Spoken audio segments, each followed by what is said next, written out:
Hello students, online classes में आप सभी का स्वागत है। हमारा टॉपिक चल रहा है origin of the earth.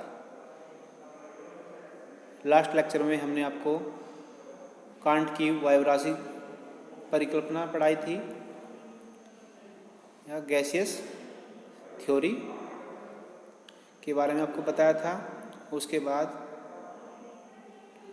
James jeans and Jefferies की ज्वारीय परिकल्पना बताई थी। आज हम प्रारंभ कर रहे हैं नेक्स्ट थ्योरी, जिसका नाम है हॉयल एम लिटिलटन की अभिनव तारा परिकल्पना।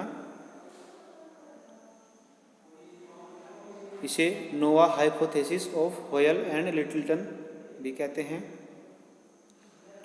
फ्रेड हॉयल एम लिटिलटन ने 1939 में, कब 1939 में अभिनव तारा परिकल्पना का प्रतिपादन किया था। ये इंग्लैंड के एक फेमस भूगोलवेत्ता थे।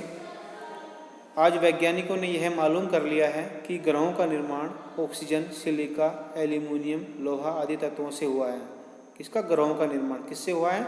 ऑक्सीजन, लोहा, एल्यूमिनियम, सिलिका आदि तत्वों से हुआ है।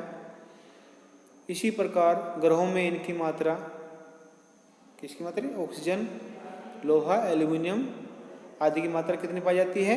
98% पाई जाती है।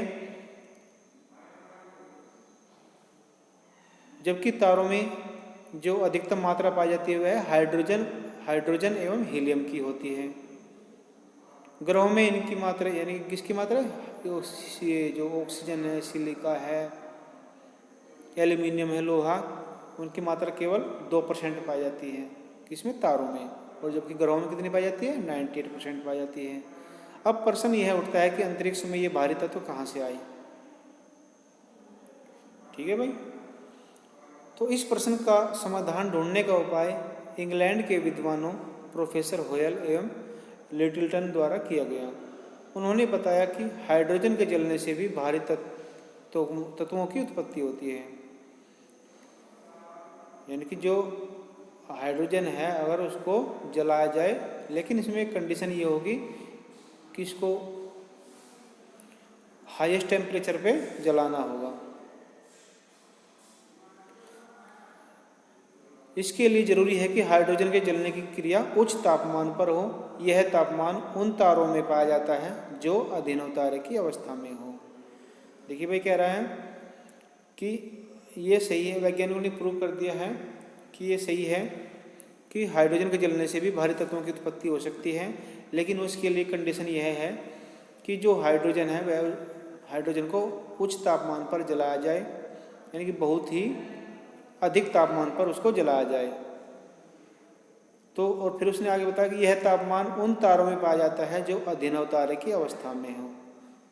फिर आगे कंडीशन है कि ये इतना अधिक तापमान कहाँ पाया जा सकता है? केवल उन तारों में जो अभिनव तारे की अवस्था में हो। एक तारा उस समय अभिनव तारा बनता है। अब फिर अभिनव तारे को डिफाइन कर रहे हैं। क्या होता है अभिनव तारा? कि एक तारा उस समय अभिनव तारा बनता है जब उसमें जलने योग्य आवश्यक हाइड्रोजन तत्व नहीं बचता है। ठीक है, जब तक उसमें हाइड्रोजन तत्व होता है वह धीरे धीरे जलता रहता है, कंटिन्यूस में से लाइट या प्रकाश हमें मिलता रहता है। लेकिन जब उसमें हाइड्रोजन खत्म हो जाता है तब वह किस अवस्था में आ जाता है? अभिनव तारे में आ जाता है। हम जानते हैं कि ऊष्मा और ऊर्जा का स्रोत हाइड्रोजन ही है। यानी किसका स्रोत है वो? ऊष्मा और ऊर्जा का स्रोत कौन है? हाइड्रोजन है। हाइड्रोजन हीलियम में परिणित होकर यानी परिवर्तित होकर ऊष्मा और ऊर्जा उत्पन्न करता है। हाइड्रोजन की कमी हो जाने पर ऊर्जा उत्पन्न करने के लिए तारे को संकुचित होना पड़ता है। भाई कह रहा है कि भाई अगर तारे में ये नहीं है और उसे अपनी गति बरकरार रखनी है तो क्या करना होगा? उसको सिकुड़ना होगा, यानी उसको संकुचित होना होगा ताकि वह भीतरी तापमान में वृद्धि करे। अगर संकुचित हो गया क्या होगा? उसका जो है जो टेम्परेचर है वो कंटिन्यू बना रहेगा। संकुचन के कारण तारों की गति भी बहुत बढ़ जाती है। जैसे आप देखिए, फॉर एग्जांपल कोई एक बैलून लीजिए और उसमें जितनी हो सकती है मैक्सिमम एयर भरिए, फिर उसको छोड़ दीजिए। छोड़ने के बाद वह जितनी उसकी मैक्सिमम कैपेसिटी होगी उस गति से वह सिकुड़ता हुआ आपसे दूर भाग जाएगा, यानी कि उसमें गति उत्पन्न हो जाएगी। तो वही एग्जाम्पल यहाँ पे फॉलो हो रहा है। तीव्र घूर्णन अपकेंद्र बल को जन्म देता है। एक यहाँ पे आया है अपकेंद्र बल। अपकेंद्र बल क्या होता है? जो केंद्र से बाहर की ओर लगने वाला बल है उसे अपकेंद्र बल कहते हैं। और एक होता है अभिकेंद्र बल, जो बाहर से केंद्र की ओर लगता है और बाहरी आवश्यक पदार्थ बाहर की ओर फेंक दिया जाता है। यानी कि जो हमारा ये पिंड था उसमें क्या हुआ, अपकेंद्र बल के कारण जो बाहरी आवश्यक पदार्थ है वह बाहर की ओर फेंक दिया जाता है। लिटिलटन के अनुसार इसी निष्कासन या निष्कासित पदार्थ से कुछ ग्रहों का निर्माण होता है तथा तीव्र गति से घूर्णन करते ग्रहों का विभाजन होता है, जिससे ग्रहों का निर्माण होता है। देखो भाई, इसने थ्योरी कब दी थी? 1939 में। किसने? होयल एवं लिटिलटन ने। तो उसने भी अपना एक सिद्धांत दिया और उसमें अपने महत्वपूर्ण विचार दिए और उन्हें साक्ष्य के साथ प्रस्तुत किया। अब चूंकि कुछ विद्वान ऐसे भी हैं जिन्होंने इस सिद्धांत को नकार दिया या उन्होंने इसकी आलोचना की, जैसे कि इसमें फर्स्ट आलोचना है, यह परिकल्पना सभी ग्रहों एवं उपग्रहों की उत्पत्ति को भली भांति स्पष्ट नहीं करती है।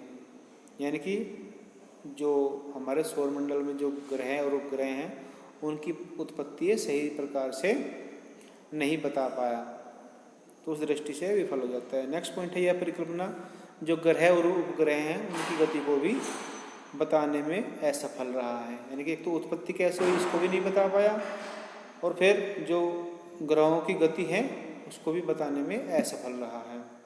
थर्ड पॉइंट है, कुछ वैज्ञानिकों के अनुसार यह परिकल्पना अपूर्ण, अवैज्ञानिक एवं काल्पनिक है। यानी कि केवल कल्पना के आधार पर ही इस परिकल्पना का निर्माण किया है। अब हमारी नेक्स्ट थ्योरी है बिग बैंग थ्योरी। देखिए भाई, प्रेजेंट टाइम में यानी कि वर्तमान समय में सबसे अधिक मान्य थ्योरी है ये, जिसका नाम है बिग बैंग थ्योरी या महाविस्फोट सिद्धांत।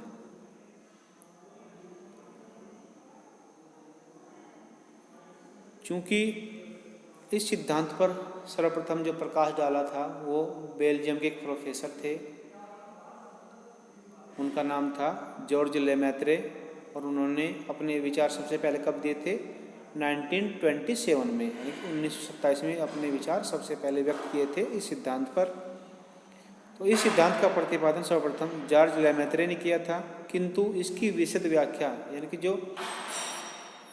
इसके बारे में जो खुलकर विचार दिए या खुलकर इसकी जो व्याख्या की वो 1967 में रॉबर्ट वैगनर ने की थी। किसने की थी? 1967 में रॉबर्ट वैगनर ने। ब्रह्मांड की उत्पत्ति को समझाने के लिए इस सिद्धांत में ब्रह्मांड के अदृश्य घटकों या काले बादलों या काले पदार्थों का सहारा लिया। यानी कि जो ब्रह्मांड की उत्पत्ति को समझाने के लिए क्या लिया? काले पदार्थ या अदृश्य पदार्थ। इसके अनुसार उत्पत्ति काल से लेकर आज तक ब्रह्मांड फैल रहा है। ठीक है भाई, यानी कि इसके जो जन्म से लेकर आज तक हमारा ब्रह्मांड फैल रहा है। किस प्रकार फैल रहा है वो भी आपको आगे बताएंगे। उसके अनुसार तथा उसके पदार्थ शीतल हो रहे हैं। भाई अगर कोई चीज़ दूर जाएगी तो क्या वो घूमती रहेगी, तो वातावरण के संपर्क में आने पर वह शीतल होती रहेगी। सर्वप्रथम एक अति सघन पिंड था, यानी कि सिद्धांत के अनुसार सर्वप्रथम एक बहुत ही सघन पिंड था जिसका घनत्व बहुत अधिक था, हमारी जो कल्पना है उससे भी बहुत ज़्यादा था। इसमें अचानक विस्फोट हुआ और एक और बात कि जो यह पिंड था वह बहुत ही सघन, इसका घनत्व बहुत अधिक था और यह एक परमाणुविक अणु के बराबर या कह सकते हैं उससे भी कम था। उसमें अचानक विस्फोट हुआ और विस्फोट के मात्र 1.43 सेकंड के अंतराल पर ही इस ब्रह्मांड का निर्माण हो गया था। यानी कि कह रहा है कि प्रारंभ में यानी लगभग 12 अरब वर्ष पहले एक अति सघन पिंड जो कह सकते हैं कि परमाणुविक अणु के बराबर था, उसमें अचानक विस्फोट हुआ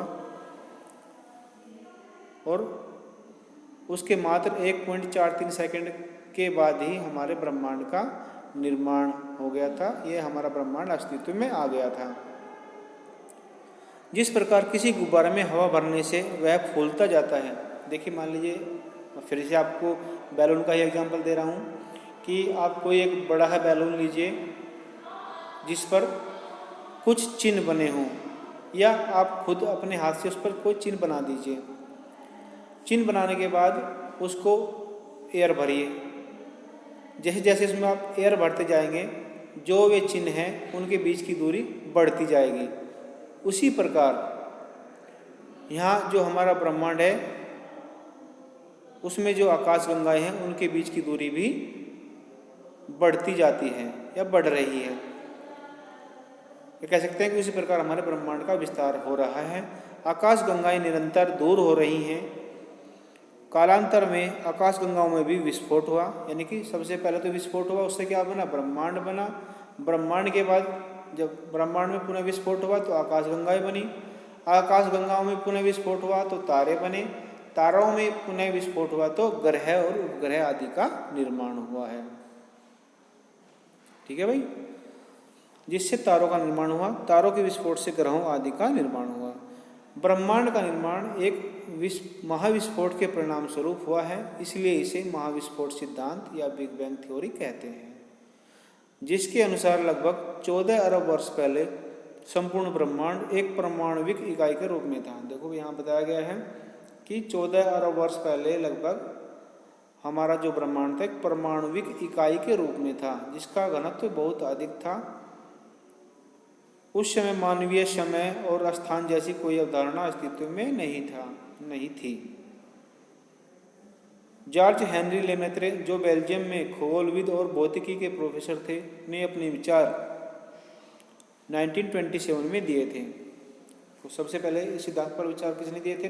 जॉर्ज लेमेत्रे ने। कब दिए थे? 1927 में। उसके बाद 1967 में रॉबर्ट वैगनर ने अपने विचार दिए तथा इसकी विशद व्याख्या की थी। तो आज के लिए इतना ही बच्चों। Thank you.